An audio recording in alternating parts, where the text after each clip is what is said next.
როგორც ციფრიანის აში ბატონები ყავს ცოტა უფრო ცოტა ვიდრე ბატონები, ანუ შრიფტისთვის, იმიტომ რომ კომპიუტერი ოფისი აქვს გერმანიაში და ყველა მიწის აქვს მოხალისის სხვადასხვა ქვეყანაში.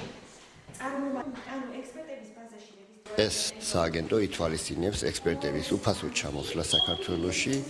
3 კვირიდან 6 თვემდე შეუძლიათ მათ დარჩნენ და ნებისმიერი ბიზნესის დარგში კონსულტაციები უფასოდ გაუწიონ ჩვენ ბიზნესმენებს.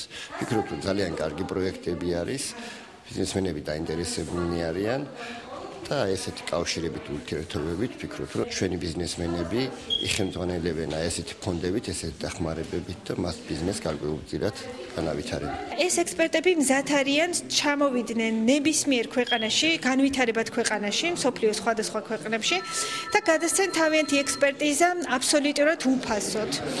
მე ვფიქრობ, რომ ეს ძალიან წარმატებული პროექტია, იმიტომ რომ ძალიან მცირე დანახარჯით, რეალურად დანახარჯით მხოლოდ ამ ექსპერტის ჭამისთვის, კვებისთვის და ასევე ჯიბის ფული არის 5 ევრო, ანუ ესეთი მცირე დანახარჯით, თქვენ შეიძლება მიიღოთ ძალიან დიდი ექსპერტიზა და ძალიან დიდი კონსულტაცია.